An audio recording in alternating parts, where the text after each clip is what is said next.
apa-apa saja yang dilihat oleh Rasulullah sallallahu alaihi wasallam di angkasa luar. Jadi sedikit sebenarnya, tidak banyak. Yang banyak adalah cerita-cerita Israiliyat, cerita-cerita palsu. Tapi yang sahih berdasarkan hadis tidak lama. Sekali ceramah habis. Tapi kita juga minta guru-guru kita yang lain nanti silakan berceramah tentang Isra Mi'raj. Gunanya lebih mengenang Isra Mi'raj ini dalam agama kita ini sangat menentukan. Orang yang mengingkari adanya Isra Mi'raj itu bisa jadi kafir. Alhamdulillah min dzalik. Kita hakul yakin Isra Mi'raj itu ada, apalagi ada ayat Quran dan hadis-hadis sahih.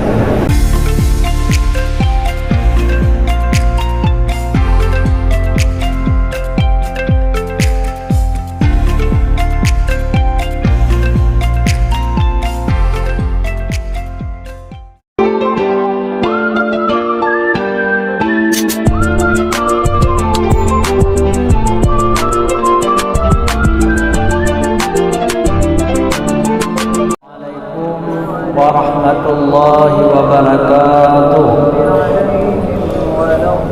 Alhamdulillahilladzi khalaqa sab'a samawati wal ard wa ma bainahuma innallaha ala kulli syai'in qadir. Asyhadu an la ilaha illallah wahdahu la syarika lahu wa asyhadu anna Muhammadan abduhu wa rasuluh. Allahumma salli ala sayyidina Muhammad wa ala alihi wa sahbihi ajma'in, amma ba'd. Puji syukur kita panjatkan kehadiran Allah, Allah yang telah menjadikan 7 lapis langit dan bumi serta isi di antara keduanya. Sesungguhnya Allah Maha Kuasa. Selawat dan salam kepada junjungan kita Nabi besar Muhammad sallallahu alaihi wasallam beserta keluarga dan sahabat beliau sekalian. Yang kami hormati ini, hadirin wal hadirat yang dimuliakan Allah, juga tamu-tamu kami yang datang dari luar kota, dari Malaysia, dari Sumatera, Jawa dan pulau-pulau lainnya. Mudah-mudahan bapak-bapak dan ibu-ibu senang di Aceh, Serambi Makkah ini.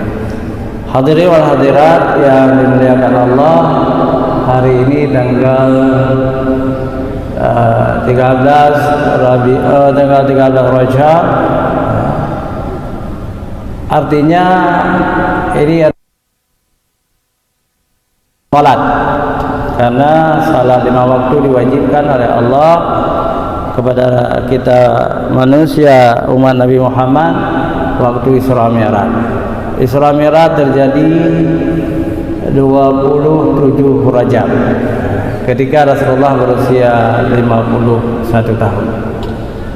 Hadirin wal hadirat yang dirahmati Allah, kita sudah menguraikan apa yang disebut dengan Isra adalah perjalanan Rasulullah dari Masjidil Haram Makkah ke Masjidil Aqsa di Palestina. Perlu telah mengangkat Rasulullah sallallahu alaihi wasallam sebagai Sayyidil Mursalin, Sayyidil Anbiya wal Mursalin, artinya penghulu segala nabi dan rasul. Yang jumlah para nabi sangat banyak, rasul juga sangat banyak, sekati 2 laksa itu sangat banyak. Tetapi ketika Rasulullah sallallahu alaihi wasallam sudah berada di dalam Masjidil Aqsa Palestina, ternyata di situ sudah terkumpul, sudah ada sejak Nabi Adam sampai nabi-nabi yang lain semuanya. Nabi Adam nabi pertama dan Nabi Isa nabi ke-25 sebelum Nabi kita Muhammad sallallahu alaihi wasallam. dan di antara Nabi Isa dengan Nabi Muhammad tidak ada nabi. Tidak ada nabi. Tapi sebelumnya banyak nabi, bukan 25 saja. 25 yang disebut dalam Al-Qur'an. Tetapi nabi itu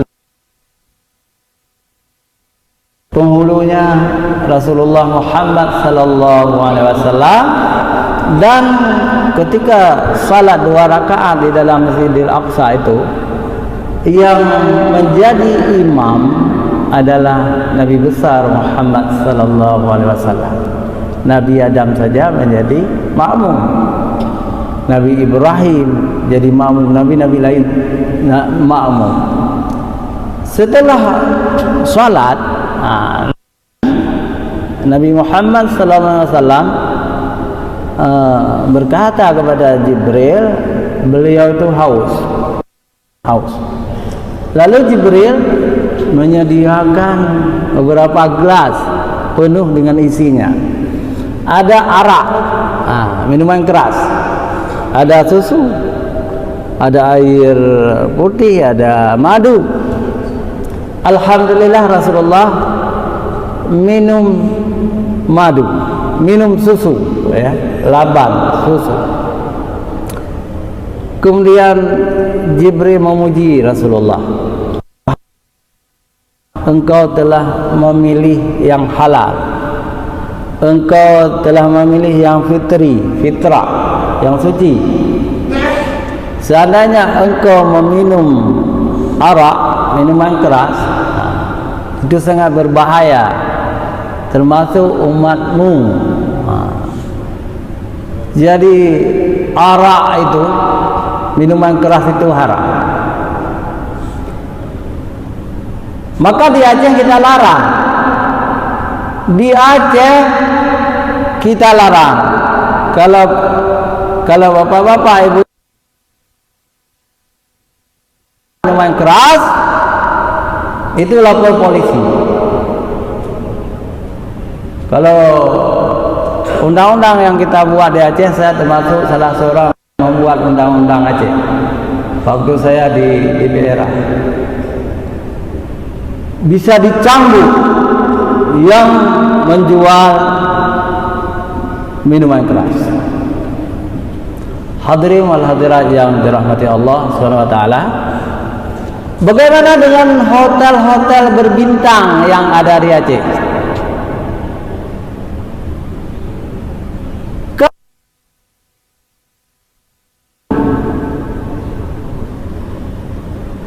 Sudah mendapat izin, misalnya bintangnya berapa, ada minuman keras di situ. Kalau yang pemiliknya orang non-Islam, itu terserah. Memang kalau ada bintangnya itu dibolehkan, dibolehkan. Tetapi kalau hotel itu milik umat Islam, itu haram hukumnya. Semua hasil hotel itu menjadi punya hotel itu menyediakan minuman keras. Tetapi dari pantauan kami, yang milik orang Islam alhamdulillah tidak punya minuman keras di kulkas hotel, tidak ada. Tetapi yang bukan milik orang Islam ada. Nah, terserahlah. Di Banda Aceh ini ada sebuah hotel yang sangat kita kagumi, ya. Itu pimpinannya Pak Bambang. Nah, dan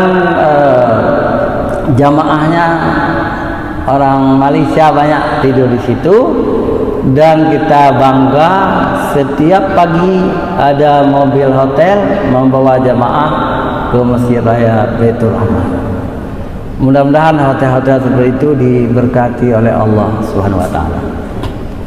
Hadirin wal hadirat yang dirahmati Allah, pagi ini kita ingin melihat mi'rajnya. Jadi Mi'raj itu naik ke langit, ya. Naik ke langit Rasulullah astronot pertama di dunia ini. Arti astronot orang yang naik ke angkasa luar.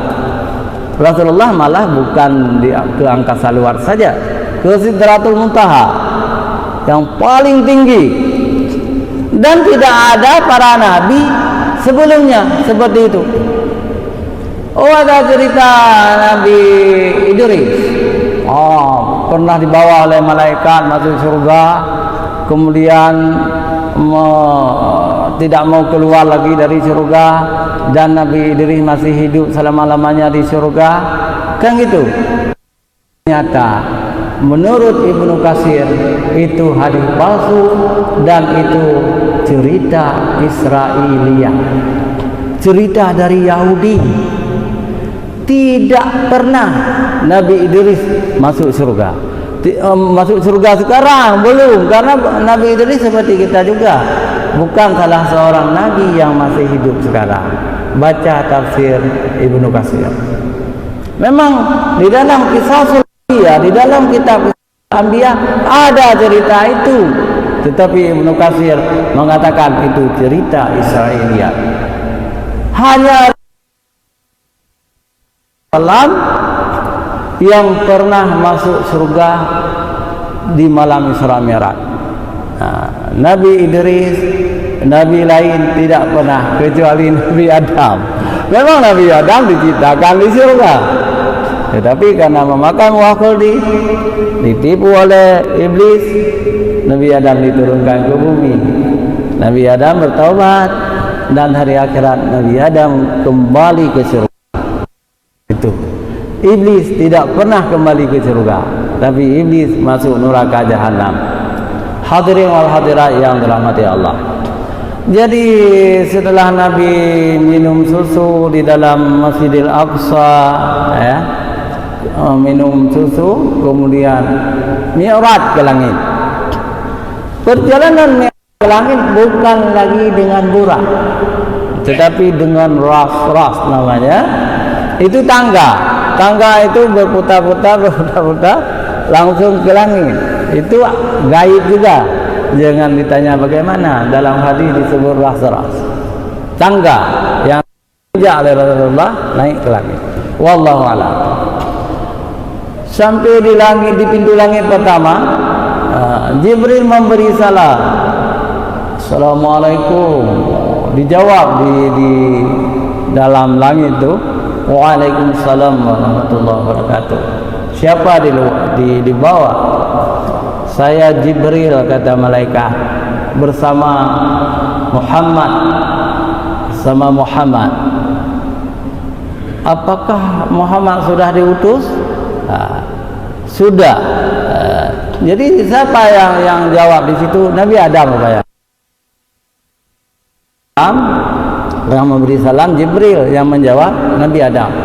Lalu dibuka pintu, kemudian Nabi Adam bersalaman dengan Nabi Muhammad SAW, lalu mengatakan ahlan wa sahlan, selamat datang wahai junjungan Muhammad SAW, engkau Nabi terakhir. Lalu Rasulullah juga melihat bagaimana kelakuan Nabi pertama itu. Nabi Adam, Rasul pertama, Nabi pertama. Tapi ada pendapat dalam Islam, Nabi Adam bukan Nabi pertama. Nabi pertama adalah Nabi Nuh. Tapi kita Ahlussunnah wal Jamaah mazhab Syafi'i percaya Nabi Adam Nabi pertama. Ketika Nabi Adam berpaling ke kanan, beliau tersenyum. Manis sekali tersenyum Nabi Adam. Muhammad memperhatikan. Tetapi Nabi Adam kemudian balik ke kiri, lalu beliau menangis. Lalu Rasulullah bertanya, wahai bapak manusia maksudnya, kenapa engkau tersenyum ketika melihat ke kanan? Saya melihat penghuni-penghuni surga orang. Tapi ketika saya melihat ke kiri, saya melihat siksa neraka. Sedang manusia-manusia jin dan syaitan sedang disiksa oleh Allah. Maka saya menangis. Nah, itu hadis sahih riwayat Bukhari Muslim. Jadi lapisan pertama Nabi Adam, lalu naik lagi. Itu jauhnya jangan ditanya, tidak ada yang mampu mengukurnya. Tapi ada satu hadis, ketika Nabi Muhammad berada di pintu langit kedua melihat ke bawah, seperti satu titik.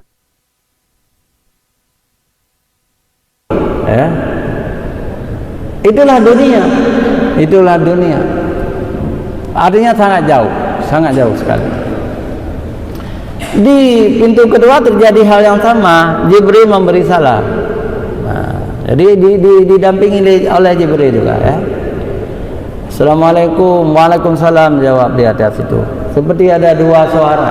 Ya, ternyata benar. Di lapisan kedua ada Nabi Isa alaihissalam dan Nabi Yahya alaihissalam. Nabi Isa ibnu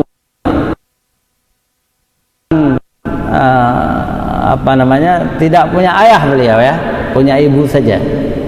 Nabi Isa diciptakan oleh Allah, lahir dari dari perempuan suci Maryam. Maryam itu gadis, tidak punya suami. Itu dalam Islam. Ingat, itu dalam Islam. Dalam Islam kita beriman apa yang dikatakan oleh Allah, bahwa Nabi Isa diciptakan oleh Allah dari tanah, diberi roh, roh itu ditiup dalam rahim seorang perempuan suci Maryam masih perawan, belum pernah kawin. Ini akidah kita. Beda dengan akidah orang Kristen dan Yahudi. Menurut orang Kristen dan Yahudi, Nabi Isa itu punya ayahnya, Yosef. Yosef itu suami Maria. Maria itu Maryam. Dan Nabi Isa adiknya. Itu kita tolak. Itu tidak benar. Tidak benar. Nabi Isa, tapi jangan dipeleset ke negatif. Oh, Maryam berzina. Tidak. Maryam itu mar'atus shadiqah. Jadi perempuan yang benar, yang suci, yang mulia, yang sangat takut kepada Allah. Aulia perempuan luar biasa, penghuni surga Siti Maryam itu. Dan beliau tidak pernah dengan Yosef itu, tidak pernah. Dan tidak ada nama Yosef sama sekali dalam Islam. Yosef biasa diterjemahkan oleh orang Islam, Yosef menjadi Yusuf. Tapi ini tidak ada dongeng, cerita agama lain itu kita anggap dongeng. Nah, Allah itu mudah. Nabi Isa dijadikan tanpa ayah, tapi Nabi Adam tanpa ibu dan bapaknya. Jadi Allah mampu semuanya. Innallaha ala kulli syai'in. Sesungguhnya Allah Maha Kuasa atas segala sesuatu. Hadirin wal hadirat yang dirahmati Allah, kenapa ada dua nabi di situ? Itu semua Allah yang menentukannya. Apakah bersama fisiknya nabi yang lain? Kalau Rasulullah Isra Mi'raj nabi itu dengan fisiknya. Tetapi Ibnu Katsir mengatakan yang ketemu di lapisan-lapisan langit itu adalah roh para nabi, tidak ada fisiknya. Misalnya di lapis kedua tadi ada Nabi Isa dan Nabi Yahya. Nabi Isa dengan sepupu. Kenapa? Satu kakek keduanya. Mana kakeknya? Imran. Imran itu diabadikan surat ketiga dalam Quran, ya, surat Ali Imran. Arti Ali itu keluarga. Imran itulah kakek daripada Nabi Isa dan kakek dari Nabi Yahya. Nabi Yahya anak Nabi Zakaria, ada di lapisan kedua ketika Rasulullah Mi'raj. Lalu lapisan ketiga, jadi seperti tadi juga itu langit. Rupanya di langit ketiga itu Nabi yang paling ganteng, Nabi Yusuf alaihissalam. Nabi yang paling ganteng. Jadi ada satu hadis, dan hadis ini tidak tingkat sahih tetapi tingkat hasan. Jadi hasan itu tingkat di bawah sahih, bahwa rupa Nabi Yusuf itu sudah diambil setengah dari rupa manusia lainnya, setengah untuk beliau sendiri. Ya, coba bayangkan, setengah lagi diberikan kepada kita sedikit. Ya, itu gambaran kecantikan, gambaran kegantengan. Jadi Nabi Yusuf itu sangat ganteng, ya. Sehingga dalam Al-Quran diceritakan perempuan-perempuan Mesir itu menuduh Zulaikha kok misal menggilai anak muda. Lalu Zulaikha mengundang istri-istri pembesar Mesir, dibagikan pisau, dibagikan buah apel, disuruh kupas buah apel itu. Tetapi terjadi, disuruh keluar Yusuf begitu, lalu semua perempuan istri-istri pejabat itu keheranan luar biasa. Itu bukan manusia tetapi malaikat, kata perempuan-perempuan itu dalam hatinya. Lalu semua tangan-tangan perempuan itu sudah terluka karena mengupah apel, bukan apel yang terkupas tapi anak jarinya. Begitu ganteng, sangat ganteng Nabi Yusuf alaihissalam. Siapa Nabi Yusuf ini? Nabi Yusuf ini adalah keturunan Nabi Ibrahim. Keturunan Nabi Ibrahim sama dengan Nabi kita, Nabi Muhammad sallallahu alaihi wasallam juga keturunan Nabi Ibrahim. Nabi Yusuf keturunan dari Nabi Isa. Jadi Isa itu anak Nabi Ibrahim.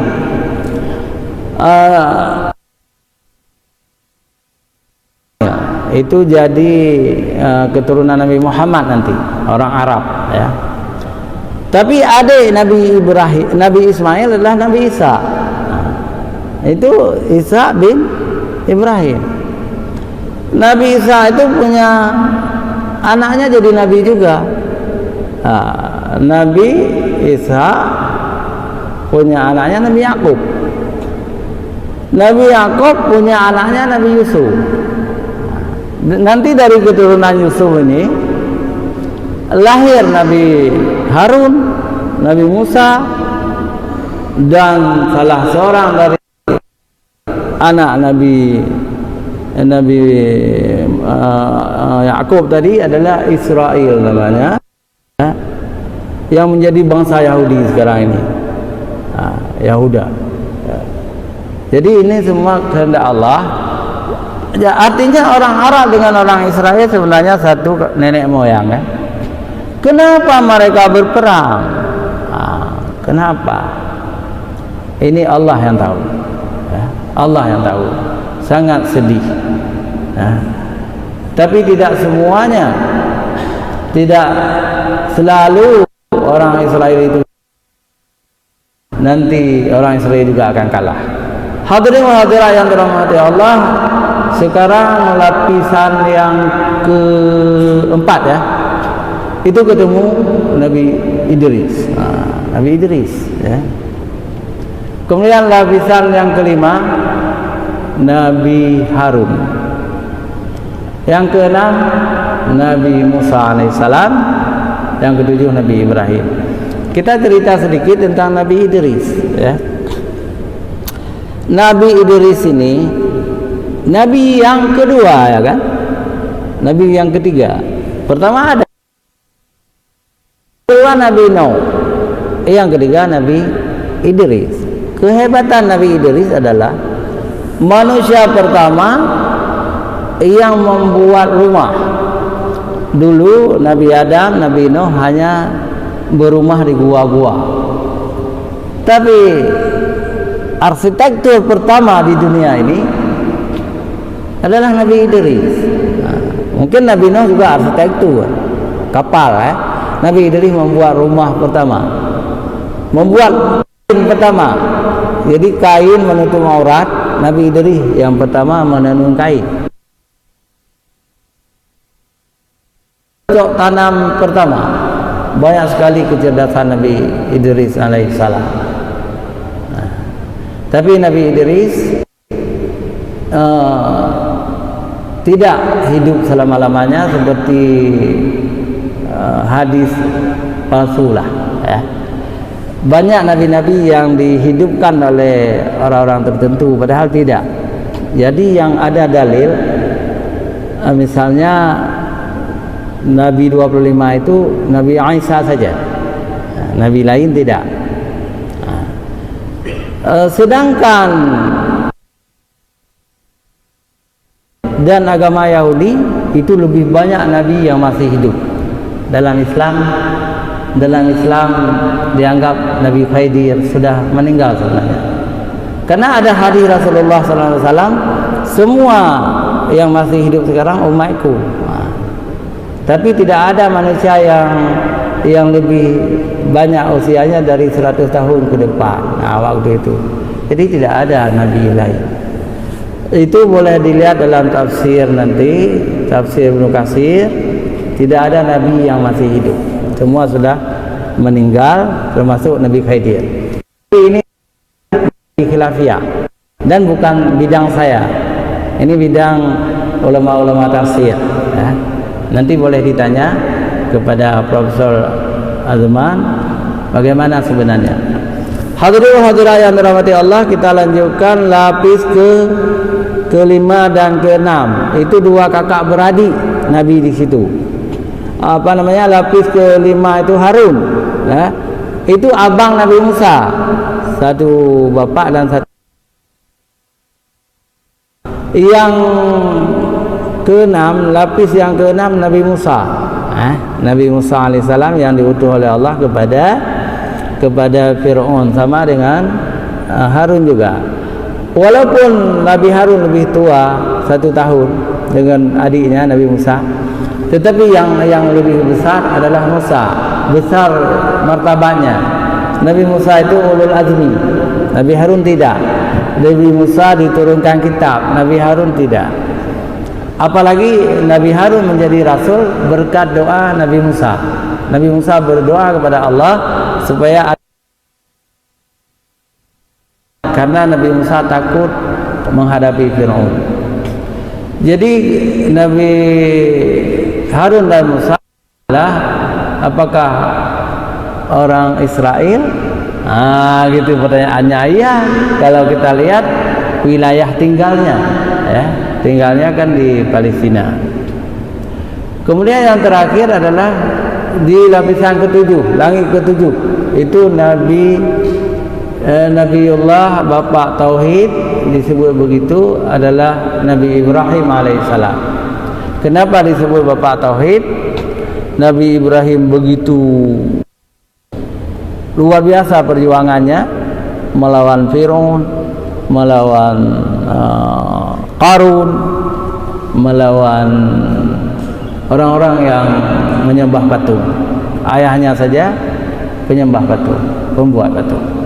Hadirin wa hadirat yang dirahmati Allah, inilah nabi-nabi Allah yang menunggu Nabi Muhammad sallallahu alaihi wasallam di pintu-pintu langit.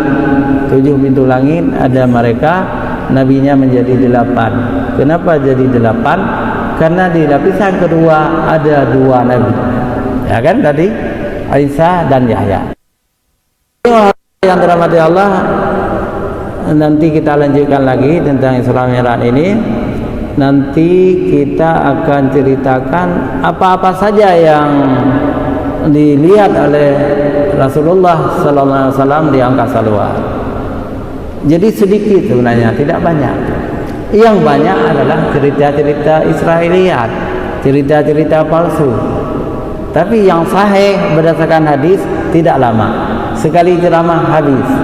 Tapi kita juga minta guru-guru kita yang lain nanti silakan berceramah tentang Isra Mi'raj, gunanya lebih mengenang Isra Mi'raj ini. Dalam agama kita ini sangat menentukan. Orang yang mengingkari adanya Isra Mi'raj itu bisa jadi kafir. Nauzubillah min dzalik. Kita hakul yakin Isra Mi'raj itu ada, apalagi ada ayat Quran dan hadis-hadis sahih. Sampai di sini, billahi taufiq wal hidayah. Assalamualaikum warahmatullahi wabarakatuh.